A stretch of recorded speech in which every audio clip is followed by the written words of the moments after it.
Hello students, welcome to our YouTube channel Lesson Point. I am your teacher and today I will teach you chapter 4 of class 6 history textbook, that is in the earliest cities.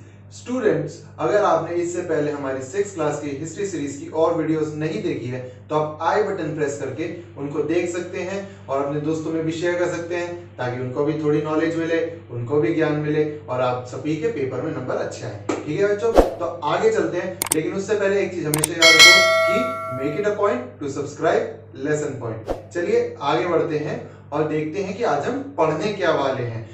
तो students, जैसे आपको पता है हमारे chapter का नाम क्या है, इन द अर्लीस्ट सिटीज। मतलब हम इस चैप्टर में सबसे पहले मतलब पुरानी शहरों के बारे में पढ़ने वाले हैं। अभी बस इतना जान लो, आगे मैं बताऊंगा कि वो अर्ली सिटीज है क्या।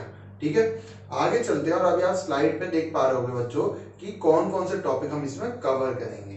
तो आज हम इस वीडियो में बात करने वाले हड़प्पा सिविलाइजेशन के बारे में। आप सभी ने ही ऋतिक रोशन जी की पिक्चर देखी होगी मोहनजोदाड़ो। ठीक है, वो जो मोहनजोदाड़ो पिक्चर है वो असल में हड़प्पा सिविलाइजेशन से जुड़ी हुई है। हड़प्पा सिविलाइजेशन बेसिकली, हड़प्पा एक जगह है पाकिस्तान में, ठीक है, और वहां पे सभ्यता हुई थी। मतलब वहां पे लोगों ने रहना चालू किया था। वहां के जो लोग थे अपने शहर बना लिए थे उन्होंने, अपनी उनके सड़कें थी, नालियां थी, घर थे, उनके अपने मटके बनाने का एक स्टाइल था, ये सब चीजें थी उसमें। उसको हम जानेंगे आज इस वीडियो में। ठीक है, तो पहला टॉपिक हमारा हो गया स्टोरी ऑफ हड़प्पा। ठीक है बच्चों, उसके बाद हम पढ़ेंगे features of Harappa city with examples, जैसे कि ड्रेनेज सिस्टम हो गया, लाइफ क्या थी लोगों की शहरों में, क्राफ्ट मतलब जो उनके वहां पे औजार बनते थे, जो गहने और ये सारे ऑर्नामेंट्स ये सब बनते थे, उनके बारे में जानेंगे हम। ठीक है, फिर हम पता लगाएंगे कि जो रॉ मटेरियल वो होता है जिससे कोई भी आपका जो प्रोडक्ट होता है, जो चीज होती है वो बनती है। जैसे अगर आपसे बोला जाए कि जो जैसे कॉटन की शर्ट है तो ये इसका रॉ मटेरियल क्या है, तो इसका रॉ मटेरियल हुआ कॉटन, क्योंकि वो कॉटन से बनी है। ठीक है, उसके बाद हम जानेंगे फूड एंड फार्मिंग कि उस टाइम पे हड़प्पा सिविलाइजेशन में, हड़प्पा सभ्यता में फूड और फार्मिंग मतलब खेती बाड़ी और खाना क्या था लोगों का। ठीक है, फिर हम दो शहर हैं हड़प्पा टाउन इन गुजरात, उनके बारे में जानेंगे। कौन से शहर है वो मैं अभी आपको आगे बताऊंगा। और आखिर में हम जानेंगे अनसॉल्व्ड मिस्ट्री, मतलब कि एक ऐसा रहस्य जो कि अभी सॉल्व ही नहीं हुआ कि आखिरकार उस शहरों के साथ, वो जो शहर थे, वो जो एक सभ्यता थी, उनके साथ आखिरकार हुआ ही क्या। ठीक है स्टूडेंट्स, आगे चलते हैं। स्टोरी ऑफ हड़प्पा, हड़प्पा के बारे में जानते हैं कि उसकी आखिरकार कहानी क्या है। तो आपको इस स्लाइड पे, जैसे कि आप पढ़ पा रहे होंगे बच्चों, आपको पहला पॉइंट दिखेगा कि old buildings and houses tell us many stories. मतलब जो पुरानी इमारतें होती हैं, पुरानी जो बिल्डिंग्स होती हैं या जो घर होते हैं, वो हमें बहुत सारी स्टोरी बताते हैं। ऐसे ही कुछ बिल्डिंग थी जो कि हमें 150 ईयर्स अगो, कितने स्टूडेंट्स, 150 ईयर्स अगो हमें हड़प्पा, एक जगह है हड़प्पा जो कि पाकिस्तान में, वहां पे मिली थी। ठीक है, वहां पे क्या हो रहा था, कुछ पटरी बिछ रही थी रेल के लिए, रेल का ट्रैक बिछ रहा था। तो जो वहां पे इंजीनियर्स थे ना, उनको वो जगह दिखी थी और उन्होंने बाद में ये लोग, जो अथॉरिटी होती है, जो लोग इनका पता लगाते हैं पुरानी बिल्डिंग्स के बारे में, उनको बताया और उन्होंने आके खोजी और फिर हमें इन सब के बारे में पता चला। वो आगे जानेंगे, पहले इसको देखते हैं। तो जो हड़प्पा साइट थी ना, वो एक माउंड था बेसिकली स्टूडेंट्स। वो माउंड का मतलब क्या होता है, वो ना एक टीला था। मतलब आपका जैसे ये सरफेस है, उस पर एक हल्का सा उभार था, मतलब आपकी जो सीधी धरती थी उस पर हल्का सा ऊपर उठा हुआ था वो। ठीक है, जिसके अंदर छोटी छोटी ऐसे ये ब्रिक्स थी। ब्रिक्स पता है ना आपको, ईंटे, तो ईंटे थी उस टीले के अंदर और वो उनको मिली। और ये कब का माना गया, ये जो शहर थे कब के हैं, ये माने गए 4700 ईयर्स अगो। कितने पुराने हुए सोचो, ये इतने पुराने शहर थे जो कि उस टाइम पे उन लोगों को मिले थे। ठीक है, तो हमने जान लिया कि हड़प्पा था क्या है, हड़प्पा हमें मिला कैसे, हमने ये पता लगा लिया है, और कितने पुराने शहर थे ये पता लगा लिया। बेसिकली हमें पता चल गया कि हड़प्पा बहुत पुराना था। अभी कहाँ है भाई, अभी वो पाकिस्तान में है। और किनको मिला था, जो लोग वहां पे इंजीनियर काम कर रहे थे, रेल की पटरी बिछा रहे थे, उनको। अब हम आगे देखेंगे इसके फीचर्स के बारे में अलग अलग। लेकिन उससे पहले मैं आपसे अब एक सवाल पूछना चाहता हूँ, जो कि अभी आपको स्क्रीन पे भी दिख रहा है, कि हम अपनी जो पुरानी बिल्डिंग्स होती हैं या मॉन्यूमेंट्स होते हैं उनको हम प्रिजर्व क्यों करते हैं? प्रिजर्व का मतलब समझ रहे हो ना आप, मतलब संभाल के क्यों रखते हैं, उनकी इतनी महत्वता क्यों, उनकी इतनी इंपॉर्टेंस क्यों है? कोई कारण रहता होगा ना। असल में इनका जो एक मेन रीजन है जिसलिए हम बचाते हैं इनको, वो है कि जो पुरानी बिल्डिंग्स हैं वो हमें इतिहास बताती हैं, वो हमें एक पास्ट बताती हैं, उनसे हमें काफी चीजें पता चलती है। जैसे आप जो बच्चे दिल्ली में रहते होंगे या जो कहीं दूसरी जगहों पे भी रहते होंगे पूरी इंडिया में, आप देखो आपके आसपास काफी सारी टूरिस्ट स्पॉट होंगी। उन टूरिस्ट स्पॉट में अगर कोई मॉन्यूमेंट होगा तो आप ये देखोगे वहां पे भीड़ लगी रहती होगी टूरिस्ट की, मतलब जो पर्यटक होंगे जो घूमने आते होंगे आपको उनकी बहुत भीड़ दिखती होगी। क्यों दिखती होगी? अब कोई बिल्डिंग है जो 400-500 साल पहले बन गई, हम क्यों जा रहे हैं भाई उसको देखने? हम उसको देखने जाते हैं ताकि हमें उन 400-500 साल पहले क्या हुआ था, वो क्या सोच के बनाई गई थी बिल्डिंग, किसने बनाई थी, क्यों बनाई थी, हमें ये सब पता चल पाता है। आपकी जो बिल्डिंग्स होती हैं वो आपके बारे में बहुत कुछ बताती हैं, जो आपके घर होते हैं, तो इसलिए हमें उन्हें बचाना चाहिए। जैसे कि अभी आपके कुतुब मीनार हो गया, ताजमहल हो गया, लाल किला हो गया, ये सब हमारे मॉन्यूमेंट है, तो इसलिए कहते हैं इनको बचा के रखो, संभाल के रखो, वहां पे जाके पत्थरों पे मत लिखो, इनको संभाल के रखना होता है। ठीक है स्टूडेंट्स, अब आगे चलते हैं और इनके फीचर्स देखते हैं, हड़प्पा सिटी का फीचर। ठीक है बच्चों, तो पहले अब आप ये जानो कि हड़प्पा का जो शहर था वो बसा कैसे हुआ था। ठीक है, मैं आपको व्हाइट बोर्ड पे दिखाता हूं। देखो, ये आपका हड़प्पा शहर हो गया। ठीक है, हड़प्पा शहर में दो तरीके की सेटलमेंट थी, दो जगहों पे लोग बसते थे और उनका नाम था अपना अपना। एक होता था सिटाडेल, ठीक है, ये हमने लिख दिया सिटाडेल, जो कि था अपर टाउन। ठीक है, यूटी लिख रहे हैं आप, समझ जाओ अपर टाउन। और एक था आपका लोअर टाउन। ठीक है, लोअर टाउन, और आप उसी से समझ लो, अब ये तो लोअर टाउन है तो वो तो लोअर में ही होगा। ठीक है, सिंपल सी चीज है। तो आपको पता होना चाहिए, अगर आपसे सवाल में पूछ लिया जाएगा पेपर में कि बच्चों ये बताओ हड़प्पा जो शहर सिविलाइजेशन थी, हड़प्पा जो शहर था, उसके अंदर जो सेटलमेंट थी, मतलब जहां पे लोग रहते थे, वो किन दो हिस्सों में बटी हुई थी? ठीक है, तो आपको उनका जवाब देना है सिटाडेल और लोअर टाउन। ठीक है, अब आगे बढ़ते हैं। जो पार्ट, जो हिस्सा वेस्ट साइड पे था, ठीक है, वेस्ट साइड कौन सी हो गई? ये वाली। ठीक है, जो हिस्सा आपका वेस्ट साइड पे था उसको हम बोलते थे सिटाडेल, इसको हम सिटाडेल बोलते हैं, इस वाले हिस्से को। और जो पार्ट आपका ईस्ट साइड पे था उसको हम बोलते हैं लोअर टाउन। ठीक है, लोअर टाउन जो था वो छोटा था। ठीक है, और जो आपका सिटाडेल था उधर बड़ी बड़ी बिल्डिंगें थी। ठीक है स्टूडेंट्स, और जो ये सिटाडेल था, अब इसके बारे में जान लो, और ये आपको बातें पता होनी चाहिए। ये चारों तरफ से, इसके चारों तरफ ईंटे की दीवार थी, ईंटों की, मतलब ब्रिक्स की, एक ब्रिक्ड वॉल थी जो कि इसको सराउंड कर रही थी। ठीक है, मतलब एक घेरा बना हुआ था इसके चारों तरफ। मतलब यहाँ का जो लोअर टाउन में कोई आदमी अगर रह रहा है तो वो यहाँ पे ऐसे ही नहीं घुस सकता, मतलब यहाँ पे दरवाजे लगे हुए थे। मतलब जैसे आपकी कॉलोनी होती है ना, जहाँ पे आप रहते हो, तो वो चार दीवारी हो रखी होती है ना, चारों तरफ वो होती है, दीवारें होती हैं, एक दरवाजा होता है, वहां पे चौकीदार बैठा होता है, तो वैसे ही यहाँ पे भी था। तो कहाँ पे वॉल्ड दीवारें थी, कहाँ पे मतलब बाउंड्री थी, तो जब आपसे पूछा जाएगा तो सिटाडेल में थी। ठीक है, उसके बाद आगे चलते हैं और देखते हैं। हाँ, एक चीज और जान लो, ये जो दीवारें हैं, ये दीवारें अभी तक है, यही दीवारें मिली थी हमें। ठीक है, हाँ, अब आगे चलते हैं। अब ये जानते हैं कि ये जो दीवारें थी अभी तक बची कैसे। तो इसको आप ऐसे जान लो, एक पैटर्न होता है, एक तरीका होता है। ये ईंटें ना उस तरीके से रखी गई हैं, मतलब एक इंटरलॉकिंग पैटर्न। ये शब्द याद रखना कि ब्रिक्स जो थी वो इंटरलॉकिंग पैटर्न के थ्रू रखी गई थी। मतलब ऐसे ईंटें रख दी, फिर एक ऊपर एक ईंट रखी, फिर यहाँ पे फंसा दी, मतलब उन ईंटों को एक दूसरे में फंसा रखा था, ताकि इतने सालों में इतने भूकंप आए होंगे, इतने लोगों ने उसको गिराने की कोशिश करी होगी, वो गिरी नहीं, वो इंटरलॉकिंग पैटर्न की वजह से नहीं गिरी। ठीक है स्टूडेंट्स, हाँ, तो वो हमें लोथल और कलिबंगान में मिले हैं। ठीक है स्टूडेंट्स, और एक चीज हमें और मिली है लोथल में, ये आपको अच्छे से याद होना चाहिए। देखो जो बच्चों, आप अगर अभी ये मैप देख पा रहे होंगे यहाँ पे स्लाइड में, तो आप लोकेट करना लोथल, गुजरात में मिलेगा आपको। लोथल जो है वो आपको यहाँ पे बिल्कुल समुद्र, अरेबियन सी के पास दिख रहा होगा। तो ऑब्वियस सी बात है, वहां पे क्या होता है, वहां पे बोट आके रुका करती थी, वहां पे शिप आया करते थे बड़े बड़े। लोथल असल में डॉकयार्ड था और स्टोर हाउस था। वहां पे लोग अपना जो बाहर से सामान लेके आते थे वो उधर लाके रखते थे। ठीक है बच्चों, यहीं पे इसी मैप में आपको मोहनजोदारो भी दिख जाएगा, जहां पे आपको ग्रेट बाथ मिला है। यहाँ पे आपको लोथल भी मिल जाएगा। इसी मैप में अगर आप देखो, हड़प्पा है रावी नदी के किनारे, उसी के नीचे मिलेगा आपको राखी गढ़ी, और एंड में आपको कालीबंगान मिल जाएगा, जहां पे आपको फायर ऑल्टर्स मिले, मतलब वो हवन कुंड मिले हैं। ठीक है स्टूडेंट्स, तो ये आपका हो गया उन फीचर्स की बात। अब आगे चलते हैं और देखते हैं ड्रेनेज सिस्टम के बारे में कि भैया ड्रेनेज सिस्टम क्या है।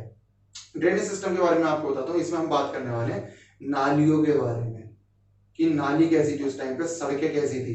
ठीक है, तो इसका पहला पॉइंट देखते हैं।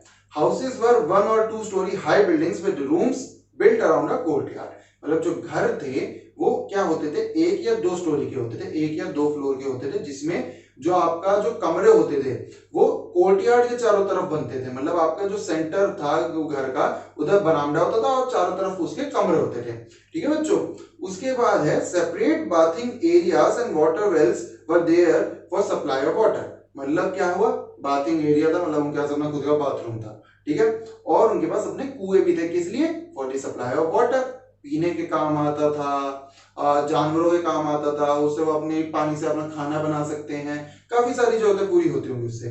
ठीक है, जो उनके शहर थे उनमें पहले ड्रेन्स बिछाई गई थी बिल्कुल सीधी लाइन में। ठीक है, और एक चीज उन्होंने बहुत ही ध्यान से की थी कि जो ड्रेन जब उन्होंने बिछाई, जब उन्होंने नालियां बनाई, तो वो ऐसा नहीं कि सीधा बनाते चले गए, उसमें उन्होंने दिमाग भी लगाया। आज का टाइम का सोचो, उन्होंने साइंटिफिक दिमाग लगाया कि आप एक ऐसे नाली बनाओ और उसको सीधे लेवल में रख दो और पानी छोड़ो, तो पानी वहीं पे ही रुका रह जाएगा। ठीक है बच्चों, उन्होंने क्या किया, हल्की सी ऐसे ये स्लोप रखी, मतलब जो ये नाली है वो तिरछी बनाई। तो क्या हुआ, उससे पानी एक जगह रुका नहीं और वो मस्त की वजह से तैरता हुआ दूर तक जाता था और बाहर जाके एक मेन नाली से मिल जाता था, मेन ड्रेन से। इसमें यही बताया हुआ है। और यही है कि जो छोटी नाली होती थी वो एंड में जाके बड़ी नाली से मिलती थी, और सारी एक एंड में सबसे एक मेन ड्रेन होती थी, ये बताया हुआ इसमें। उसके बाद अभी भी अगर आप अपने घरों के बाहर देखो तो ड्रेन्स होती हैं, उनमें भी कभी कभी क्या होता है, ओवरफ्लो हो जाती है, वो भर जाती हैं। तो उसके लिए क्या करा जाए, तो क्या होता है, उस टाइम पे भी लोगों ने इतना दिमाग लगाया था कि इंस्पेक्शन होल छोड़े थे। इंस्पेक्शन होल का मतलब पता है क्या है यहाँ पे, कि जैसे आपकी एक नाली है, ठीक है, तो इसमें बीच में छेद कर दिया, ठीक है, और उसे ढक दिया कि अगर कभी इधर वाटर रुक गया तो इधर से ढक्कन हटा के और यहां से उसको साफ कर दिया जाए। तो इन चीजों का, छोटी छोटी चीजों का ध्यान रखा जाता था, और ये बहुत ही समझदारी और बहुत ही ज्यादा क्या कह सकते हैं कि बिल्कुल एक एक चीज पे बारीकी पे ध्यान देके बनाई गई थी ये। ठीक है बच्चों, अब एक दूसरी सबसे ज्यादा इंपॉर्टेंट चीज, तीनों चीजें, ड्रेन, हाउस और स्ट्रीट, इन तीनों को प्लान करा गया पहले और एक साथ बनाया गया। क्यों, क्योंकि अगर कोई चीज पहले बन जाएगी तो दूसरी चीज को बनाने में हो सकता है दिक्कत आए, तो सब कुछ दिमाग में लेके एक साथ बनाया गया था। ठीक है, ऐसा नहीं कि पहले कुछ कर दिया, पहले हमने नाली बना दी, फिर हमने घर बना दिए, फिर हम अपनी गलियां बना रहे। ये चीजें तो आज के टाइम में होती है कि एक चीज बन के दूसरी चीज बन गई। उस टाइम पे बड़े समझदारी से बनाया गया था कि हम तीनों चीजें एक साथ बनाएंगे। ठीक है, और एंड में ये सब चीजें क्या दिखाती हैं, ये सब चीजें दिखाती है एक प्रॉपर सिटी मैनेजमेंट, जिसमें एक वेस्ट डिस्पोज करने का एक प्रॉपर तरीका है, वेस्ट मैनेजमेंट का एक तरीका है कि अगर आपको कूड़ा फेंकना है तो वो किधर फेंकना है, पानी गंदा जाएगा तो किधर जाएगा। ये सब चीजें आपको हड़प्पा सिविलाइजेशन में उनके ड्रेनेज सिस्टम में दिखेगी। ठीक है बच्चों, अब आप इमेज में जैसे देख पा रहे होंगे, बीच में यहाँ पे स्ट्रीट है। ठीक है, यहाँ पे बीच में स्ट्रीट है और उसके दोनों तरफ जो गड्ढे हैं ना, वो असल में ड्रेन है, सोचो, और ये अच्छे खासे गहरे हैं, ये कोई छोटे वो नहीं है। ठीक है, अब आगे चलते हैं और जानते हैं कि लोगों की जिंदगी कैसी थी हड़प्पा सिविलाइजेशन में, हड़प्पा शहर में, ये जानेंगे हम।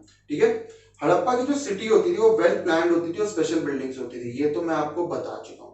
वेल प्लान्ड कैसे, अभी जैसे मैंने इतना आपको समझाया ना कि ड्रेन के बारे में, पहले ड्रेन, घर और शहर इन सबको सोच के बनाया जाता था। मतलब उनकी स्ट्रीट्स को सोच के बनाया जाता था। और स्पेशल बिल्डिंग्स के बारे में बताया आपको, जैसे मोहनजोदाड़ो, वहाँ पे मोहनजोदाड़ो में आपका ग्रेट बाथ हो गया, आपके फायर ऑल्टर्स हो गए, ये सारी चीजें सारी सोच सोच के बनाई गई थी वहां पे। ठीक है, अब अगला पॉइंट देखो, rulers probably plan the cities and sent people in the city to far off places to get metal, precious stone and others thing they wanted.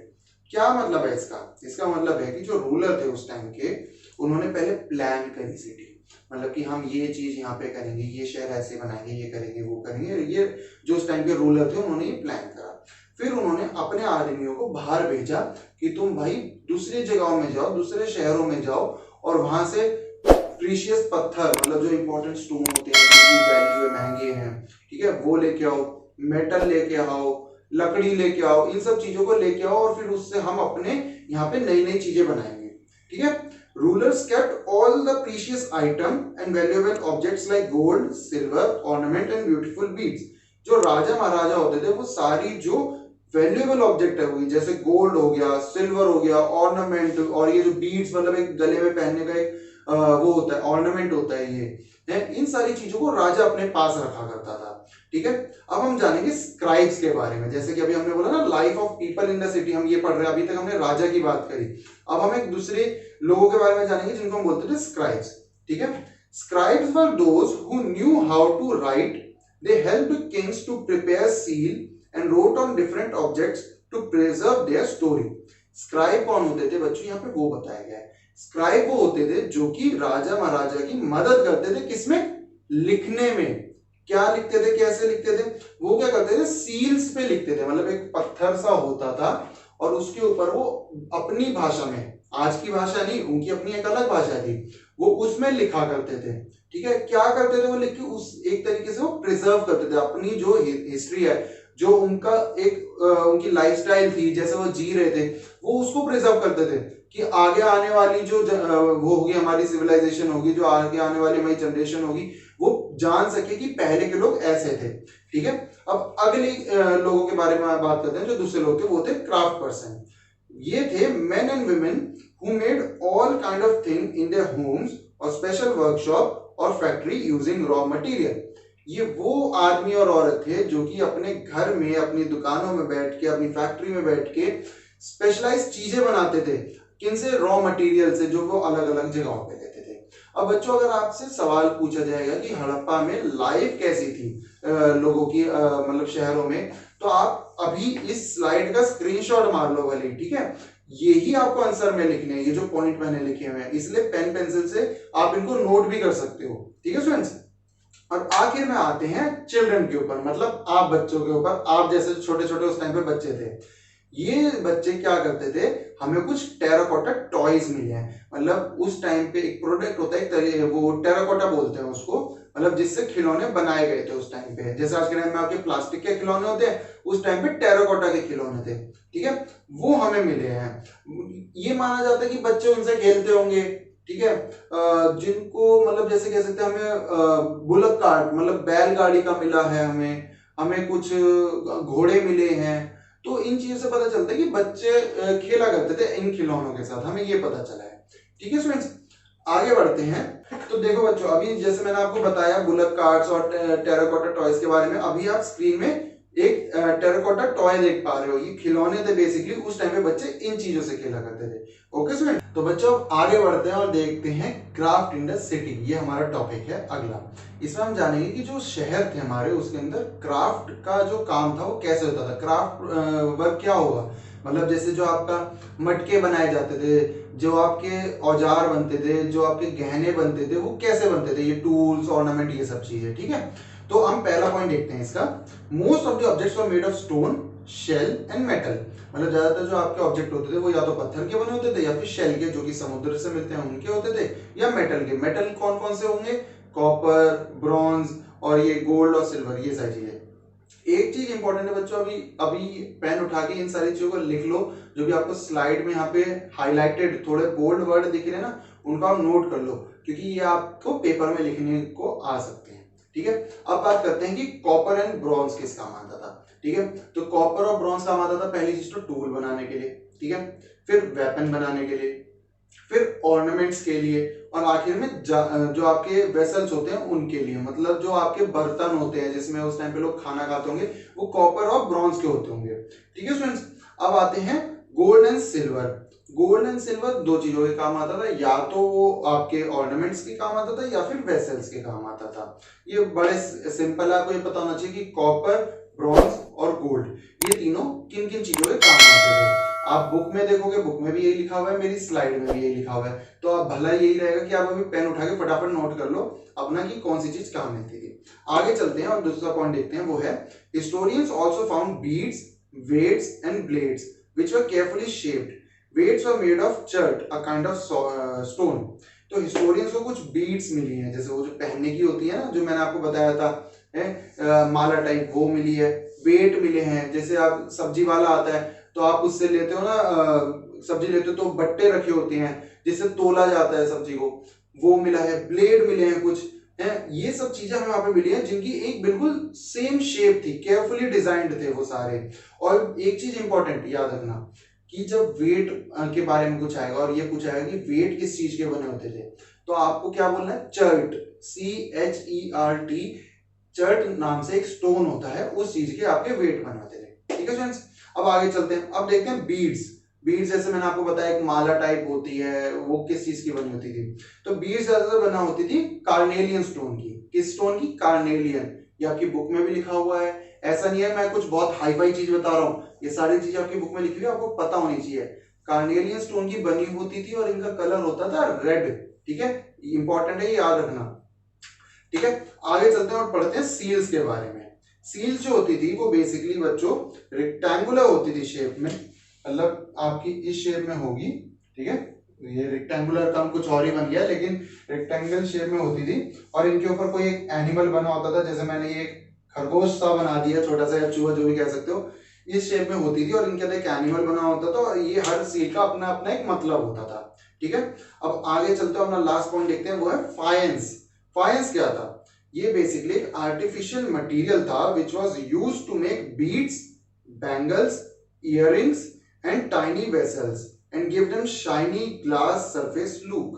Basically इस ये जो एक मटेरियल था फायंस, ये किस काम आता था, बीड्स बनाने के लिए, माला है, बैंगल्स बनाने के लिए जो चूड़ियां होती हैं, ठीक है, इयररिंग्स जो कान में पहनी जाती हैं, और टाइनी वेसल जो छोटे छोटे बर्तन होते हैं उन चीजों का काम। और उसमें भी क्या काम आता था, एक शाइन देता था, एक चमकदार, एक चमक आती थी इसकी वजह से। ठीक है बच्चों, तो अभी आप जैसे इमेज में देख पा रहे होंगे, आपको इसमें कुछ आपको ब्लेड्स दिख रहे होंगे जो सेंटर में है। ठीक है, आपको मेरी साइड पे आपको एक वो दिख रही होगी, क्या कहते हैं, बीड्स, आपको एक सील दिख रही होगी यहाँ पे बिल्कुल लेफ्ट साइड पे किनारे पे, और नीचे उसके एक टेराकोटा टॉय भी दिख रहे होंगे आपको बहुत सारे, जो अभी आपने पहले भी देखे थे। तो ये सारी कुछ चीजें थी जो कि क्राफ्ट बोली जाती थी, उस टाइम पे क्राफ्ट थी। और किन किन चीजों से बनती थी तो मैंने आपको बता ही दिया कि पत्थर से, शेल से, मेटल से, इन सब चीजों से बनती थी। ठीक है, तो बच्चों अब आगे चलते हैं और जानते हैं रॉ मटेरियल्स के बारे में। जैसे कि अभी तो आपने इतना सब जान लिया कि बीड्स के बारे में जान लिया, वेट के बारे में, और आपके जो टेराकोटा टॉय थे इन सब के बारे में अभी हमने पढ़ा क्राफ्ट प्रोडक्शन में। ठीक है, लेकिन अब हम ये देखेंगे कि ये सब जो प्रोडक्ट थे, ये जो बन रही थी, खिलौने बन रहे थे, आपकी गले में पहनने वाली बीड बन रही थी, बैंगल बन रही थी, ईयरिंग बन रही थी, इन सब चीजों का रॉ मटेरियल कहां से आ रहा था। पहले हम देखते हैं कि रॉ मटेरियल होता क्या है। ठीक है, तो रॉ मटेरियल बेसिकली देखो, जैसे मेरी कॉटन टी शर्ट है, ठीक है, अब इस कॉटन टी शर्ट को बनाने के लिए जैसे जो कॉटन लगी होगी, जो रुई लगी होगी, ठीक है, वो इसका रॉ मटेरियल होगा। ठीक है बच्चों, अब ये जो रॉ मटेरियल होता है या तो ये हमें नेचुरली मिल जाता है जैसे कई पेड़ पौधों से, या फिर इनको फार्मर और हर्डर जो होते हैं वो उगाते हैं या फिर कलेक्ट करते हैं। ठीक है स्टूडेंट्स, अब जो हड़प्पा के जो शहर थे वहां पे क्या था कि कुछ मटेरियल तो लोकली अवेलेबल था कि उनके पास ही था, कुछ ऐसा सामान था कि जो खुद ही कलेक्ट कर सकते थे। लेकिन कुछ ऐसे आइटम थे जैसे कि कॉपर हो गया, टिन हो गया, गोल्ड, सिल्वर और कुछ प्रीशियस स्टोन, मतलब यही सारी चीजें, मतलब मेटल और स्टोन जो कि कीमती थे, वो उनके पास नहीं थे, तो वो दूसरी जगहों से लेके आते थे, दूर दूर से कलेक्ट करके लाते थे। ठीक है बच्चों, अब जो कॉपर है वो अभी हमें राजस्थान, जो हमारा है अभी, जो प्रेजेंट हमारा राजस्थान है, वहां से लाया जाता था। हड़प्पा के शहरों में कॉपर लेने के लिए लोग राजस्थान आते थे। और साथ ही साथ ओमान, ओमान बच्चों आपको पता होगा कि कहां पर है, गल्फ में एक देश है, उधर ओमान से सोचो कॉपर लाया जाता था हड़प्पा के शहरों के लिए, ताकि वहां पे वो अपने औजार बना सके। ठीक है, जो टिन है, टिन की बात करते हैं, ये भी एक मेटल होता है, इसको मिक्स किया जाता था कॉपर के साथ, ताकि उससे क्या होगा, आपके लिए ब्रॉन्ज बनेगा। ब्रॉन्ज भी एक मेटल होता है। ब्रॉन्ज कैसे बनता है, कॉपर और टिन को मिला के। ठीक है, ये उन्हें कहां से मिलता था, अफगानिस्तान। बच्चों आज के टाइम में कहां है, आपको मैप पे पता होना चाहिए, आप लोकेट करेंगे। ठीक है, आप एटलस उठाना और अपने या तो अपने बड़े बहन, अपने बड़े भाई, इन सब की हेल्प लेना, अपने मम्मी पापा की हेल्प लेना और पता लगाना। अफगानिस्तान और ईरान से वो उस टाइम पे टिन लेके आते थे। ठीक है, गोल्ड लेने के लिए वो आज के टाइम में जो इंडिया में कर्नाटका है, वहां से हड़प्पा के जो लोग थे वो गोल्ड लेके आते थे, ये भी आपको पता होना चाहिए।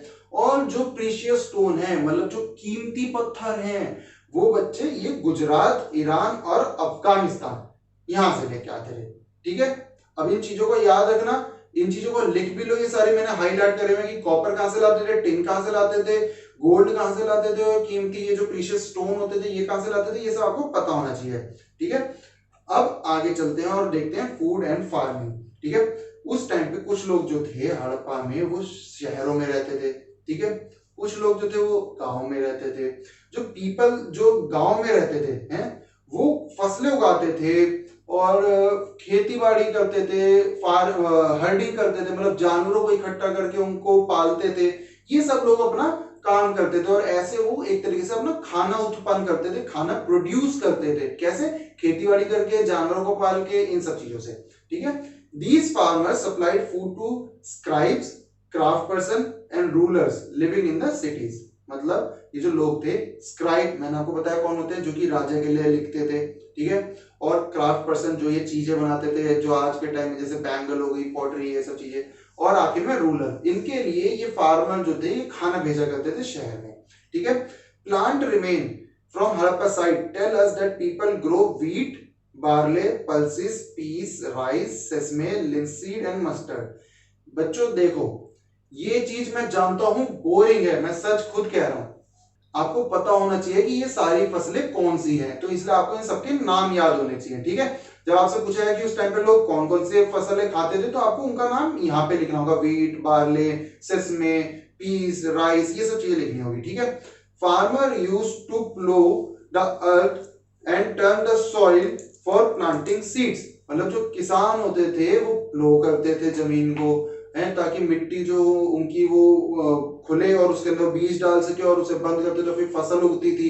तो ऐसे वो अपनी खेती बाड़ी करते थे। ठीक है, ये हमें कैसे पता चला, क्योंकि हमें हड़प्पा के शहर में हमें प्लो, मतलब जो हल होता है ना, हल, उसका एक टेराकोटा मॉडल मिला है, उसका एक खिलौना मिला है। तो उससे हमें पता चला कि जो उस टाइम पे जो लोग थे वो अपने खेतों में ऐसे प्लो करते थे। ठीक है बच्चों, there was not much rainfall, hence some form of irrigation was used, which means people stored water somewhere to supply it to the field for the crops। मतलब उस टाइम पे इरिगेशन भी होती थी, मतलब लोग अपने घरों में या किसी ना किसी तरीके से पानी को संभाल के रखते थे। ठीक है बच्चों, ताकि वो बाद में एग्रीकल्चर में यूज कर सके वो। ठीक है, और बाद में आखिर में आपको ये पता होना चाहिए कि कुछ जो लोग थे वो फ्रूट भी इकट्ठा करते थे, हैं, और हंट भी करते थे एनिमल्स को। हालांकि उस टाइम पे बहुत कम हो गया था, लेकिन फिर भी लोग जानवरों का शिकार करा करते थे।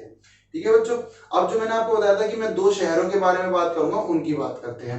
धोलावीरा और लोथल, दोनों ही गुजरात में। अब बस मेरे को पता है बोर हो रहे होंगे, लेकिन बस थोड़ा सा, बस आखिरी सेकंड लास्ट टॉपिक है ये, इसको पढ़ लेते हैं। ठीक है, तो बच्चों पहली बात धोलावीरा के बारे में जानते हैं, ये आपके पेपर में आ सकता है कि धोलावीरा के बारे में लिखो, है कहाँ पे है, ये पूछ सकते हैं, तो आपको इनके बारे में पता होना चाहिए। मैं कोई आपको पढ़ के नहीं बता रहा, कुछ ज्यादा वो नहीं कर रहा, बहुत ही अच्छे तरीके से बताऊंगा। धोलावीरा बेसिकली बच्चों गुजरात में रन ऑफ कच्छ करके जगह है, उधर है। ठीक है, ये याद रखो। धोलावीरा जो था उसके अंदर खासियत ये है कि वो 3 पार्ट में डिवाइडेड है। ठीक है, जैसे कि मैंने आपको बताया था कि जो मोहनजोदाड़ो था वो 2 पार्ट में डिवाइडेड था, ये सिटाडेल और ये लोअर टाउन। लेकिन धोलावीरा में हमें एक नई चीज देखने को मिली कि वहां पे एक तीसरा हिस्सा भी था, मतलब लोग एक तीसरे हिस्से में भी रहते थे। तो ये चीज अब याद रखना। अगर आपको कोई भी दिक्कत हो ना, यहाँ पे नोट्स दिख रहे हैं मेरे, इनको आप लिख लो और इनसे ही पढ़ लेना। ठीक है, हर जो पार्ट था, जितना भी ये हिस्सा था, वो एक बड़े से पत्थर, एक मतलब कह सकते हैं स्टोन की एक दीवार थी, ठीक है, उससे कवर्ड था और वो एक तरीके से एंट्रेंस थी। मतलब वो एक कह सकते हैं बच्चों कि जितने भी ये 3 हिस्से थे, 1 2 3 धोलावीरा में, वो सभी एक बड़े बड़े पत्थरों की दीवारों से घिरे हुए थे और वो ही उनकी एंट्रेंस थी। मतलब उन्हीं के ही थ्रू आप अंदर जा सकते हो, ठीक है students. Large open public areas were there for public ceremonies, मतलब पब्लिक सेरेमनी मतलब लोगों के मिलने जुलने के लिए बड़े बड़े एरिया थे, ठीक है बच्चों। आखिर में इसके बारे में बताया गया है कि हड़प्पन स्क्रिप्ट मतलब letters of Harappan scripts were found carved on white stone and on would. मतलब लेटर ऑफ हड़प्पन स्क्रिप्ट मतलब हड़प्पन स्क्रिप्ट के लेटर हमें एंग्रेव्ड मिले हैं कि लिखे हुए कार्व्ड हो रखे हैं बड़ी बड़ी दीवारों पे, ठीक है बच्चों। अब ये यूनिक क्यों, क्योंकि जो हड़प्पा की जो राइटिंग है ना वो हमें ज्यादातर छोटे छोटे ऑब्जेक्ट में मिलती है देखने को। मतलब जो हड़प्पा लोग उस टाइम पे जो वहां पे लोग रहते थे, उनकी जो सिविलाइजेशन के जो लोग थे, उनकी जो राइटिंग थी, जो लिखने का तरीका था, वो हमें या तो छोटी छोटी सील्स पे मिला है, वो जो रेक्टेंगुलर जैसे मैंने अभी आपको यहाँ पे बताई, कुछ मटकों पे मिला और इन चीजों पे मिला है, ठीक है। लेकिन ये खास इसलिए था कि धोलावीरा में जो ये सिटाडेल था, जैसे इसका ये एक एंट्रेंस है बड़ी सी, ठीक है, तो इसके ऊपर भी ऐसे लिखा हुआ है लोगों ने। जैसे आप इंडिया गेट जाओ तो इंडिया गेट पे देखो नाम लिखे हुए हैं, या फिर जो आप ताजमहल देखने जाओगे तो ताजमहल के एंट्रेंस पे उर्दू भाषा में कुछ लिखा हुआ है, ठीक है। तो वैसे ही उस टाइम पे भी वो हड़प्पन स्क्रिप्ट उन बड़ी बड़ी एंट्रेंस पे लिखी गई थी, ठीक है स्टूडेंट्स। अब आगे चलते हैं, लोथल के बारे में जानते हैं, जो हमारा दूसरा शहर था। धोलावीरा की तो बात कर ली, लोथल जो है वो हमारी एक साबरमती नदी है गुजरात में, ठीक है, उस नदी के किनारे में है, ठीक है। कहां पे? Gulf of Khambhat. ये बात आपको पता होनी चाहिए, आपके पेपर में आ गया तो अच्छी बात है, लेकिन ये आपकी जीके के लिए है। मैं तो ये बोलूंगा कि बच्चों कोई फर्क नहीं पड़ रहा, एक छोटा सा वर्ड है गल्फ ऑफ खंबात, इसको याद कर लेना, आगे जाके काम आएगी बड़ी क्लासेस में, ठीक है। यहाँ पे क्या है, हमें सेमी प्रीशियस स्टोन मिलते हैं, मतलब कुछ काफी ऐसे कीमती पत्थर मिलते हैं जिनको हम बाद में क्राफ्ट प्रोडक्शन में यूज करते हैं, ठीक है। यहाँ पे हमें क्या मिला है? डॉकयार्ड। ऐसी जगह मिली है जहां पे जो शिप्स थी वो आके रुकती थी और अपना सामान उधर छोड़ती थी और वापस निकल जाती थी। मतलब बेसिकली वहां पे शिप आके खड़ी हुआ करती थी क्योंकि वो समुद्र के बिल्कुल किनारे पे है, ठीक है। और उसी शहर में एक स्टोर हाउस भी है। स्टोर हाउस का क्या फंक्शन रहा होगा कि स्टोर जो भी वहां पे शिप से सामान लाया गया, डॉकयार्ड पे उतारा गया, उसको बाद में स्टोर हाउस में सेव कर दिया गया। तो लोथल शहर के लिए इतना जान लो कि वो साबरमती नदी है गुजरात में, उसके किनारे है, ठीक है। यहाँ पे हमें सेमी प्रीशियस स्टोन मिलते हैं, मतलब कुछ काफी कीमती पत्थर मिलते हैं। यहाँ पे डॉकयार्ड है, मतलब जहाँ पे शिप आके रुकती हैं, और यहाँ पे स्टोर हाउस है जहाँ पे उन शिप से उतारा हुआ सामान को स्टोर किया जाता है। बस, और कुछ नहीं है इन दो शहरों के बारे में, ये याद करने पड़ेंगे। देखो और कोई रास्ता नहीं है, इतना आपको पता होना चाहिए, ठीक है। अब देख लो, आपको एक टास्क दे रहा हूं मैं कि धोलावीरा और लोथल को इस मैप में आप लोकेट करो, ठीक है, मतलब ढूंढो। आपको जब यहाँ पे दिख रहा होगा, जब आप इसको ढूंढ लोगे तो इसका मतलब ये हुआ कि आप इसको अपने पेपर में भी, जब आपसे पेपर में मैप में पूछा जाएगा कि मैप में फिल करो, तो आप आसानी से कर पाओगे, ठीक है बच्चों। अब आगे चलते हैं और देखते हैं इसका लास्ट टॉपिक जो कि है अनसॉल्व्ड मिस्ट्री, ठीक है। लोगों ने क्या किया, जो यहाँ पहले रहते थे उन्होंने यहाँ पे रहना छोड़ दिया। एकदम से क्या हुआ, जो लोग हड़प्पा सिविलाइजेशन में रहते थे, उनके शहरों में रह रहे थे, उन्होंने लोगों ने रहना छोड़ दिया, ठीक है। और जो हमें ये बड़े बड़े ये ऐसे सील के ऊपर लिखी हुई चीजें मिल रही थी ना, और जो वेट थे जो मैंने आपको बताए थे, जहाँ पे आपका वो होता है तोलने के काम आता है, या फिर आपके राइटिंग्स हो गई, जो बड़ी बड़ी टैबलेट पे लोगों ने लिखे हुए थे, वो सब मिलने बंद हो गए, ठीक है। उनको लोगों ने यूज करना बंद कर दिया। अब ये क्यों हुआ? जो आपका मोहनजोदाड़ो था, जो इतना बढ़िया शहर था, जहाँ पे ग्रेट बात था, वहां पे सड़कों पे कूड़ा कबाड़ा आ गया। सोचो, जिसकी ड्रेन की अभी मैंने इतनी तारीफ करी, ड्रेनेज सिस्टम की, वहां पे सड़कों पे कूड़ा कबाड़ा था। जो उनका ड्रेनेज सिस्टम था वो ब्रोक डाउन हो गया, मतलब टूट गया। नदियां, मतलब आपकी जो स्ट्रीट थी उसके ऊपर नदी सी बह रही है, मतलब गंदे पानी की, मतलब सब कुछ एक सिस्टम बिगड़ गया पूरा का पूरा। ये सब क्यों हुआ? हिस्टोरियंस जो है ना, वो अभी भी इसके ऊपर डाउट में है, इसके ऊपर रिसर्च हो रही है, ठीक है। अभी अगर आप देखो, जैसे 5th पॉइंट है अभी स्लाइड में आप देखोगे, तो इसके कारण बताएंगे लोग कि क्या कारण हो सकते हैं। तो कुछ कहते हैं कि जो नदियां थी ना वो सूख गई थी यहाँ पे, ठीक है, जिसकी वजह से एक हड़कंप समझ गई। कुछ कहते हैं कि पेड़ ज्यादा कट गए थे जिसकी वजह से डिफॉरेस्टेशन हो गई, ठीक है। कुछ कहते हैं कि मतलब यहाँ पे जैसे जो आपकी जो भेड़ बकरियां थी वो ज्यादा घास चढ़ गई और आपका जो एरिया था वो उसमें एक संतुलन होना चाहिए, वो बिगड़ गया, मतलब अब वो एरिया रहने लायक नहीं बचा। तो अलग अलग लोगों ने इसके ऊपर अपनी एक्सप्लेनेशन दी है। कुछ कहते थे कि बाढ़ ही आ गई है, लेकिन अभी तक एक ऐसा पक्का रीजन नहीं पता चला है कि क्यों लोगों ने इतनी जो अच्छे शहर थे, जैसे अभी मैंने आपको पूरे इतने प्यार से इस वीडियो में बताया, वो शहर खत्म हो गए, तबाह हो गए, लोगों ने वहां पे रहना छोड़ दिया। अभी तक इसका एक पूरा रीजन समझ में नहीं आया है। ठीक है, it appears as the rulers lost control and many sites were abandoned by the people like in Sindh and West Punjab। कुछ लोग अब ये मानते हैं कि उस टाइम पे जो राजा महाराजा थे ना, जो रूलर्स थे, उनका कंट्रोल खत्म हो गया था, कि अब वो कंट्रोल नहीं कर पा रहे थे अपने एरिया पे, तो जिसकी वजह से लोगों ने वो शहर छोड़ के चले गए थे। और जो सिंध और वेस्ट पंजाब का जो रीजन है ना बच्चों, उसको लोगों ने रहने लायक नहीं समझा और उसे छोड़ के दूसरी जगह पे चले गए थे। कुछ लोग ये बताते हैं। और बाद में कहते हैं कि जब अगर वो छोड़ के गए तो कहीं और पे वो शहर एमर्ज हुए, मतलब जब वो सिंध और वेस्टर्न पंजाब रीजन और ये सारे रीजन छोड़ के गए तो कहीं दूसरी जगह पे रहने लगे। लेकिन उन दूसरी जगहों के बारे में मैं आपको अगली वीडियो में और अगले चैप्टर में बताऊंगा। ठीक है स्टूडेंट्स, तो अभी यहाँ पे अच्छी खासी आपने एक पूरी सभ्यता के बारे में पढ़ लिया है, एक बहुत बड़ी चीज पढ़ ली है, जिसको मैं जानता हूँ बोरिंग भी लगी होगी। अगर आप यहाँ तक आ गए तो आपने बहुत अच्छे से सुना है। पर मैं इतना जरूर इंश्योर करता हूँ कि अगर आप यहाँ तक आए हो तो आपके अब नंबर नहीं कटेंगे, बस मेरी हर एक बात को ध्यान से सुना होगा अगर आपने तो। ठीक है फ्रेंड्स, अभी के लिए इतना ही। मेरे से जुड़े रहो, मैं आपकी 6th क्लास की हिस्ट्री की दूसरी वीडियोस भी लेके आऊंगा। अपने दोस्तों के साथ इस वीडियो को शेयर करना ताकि सब तक ये वीडियो पहुंचे, सारे इसको एंजॉय कर सके, सारे इसे पढ़ सके और अपने नंबर अच्छे ला सके। ठीक है स्टूडेंट्स, अभी मैं आपसे विदा लेता हूँ, मिलता हूँ आपको अगली वीडियो में। बट उससे पहले एक चीज हमेशा याद रखो, make it a point to subscribe Lesson Point.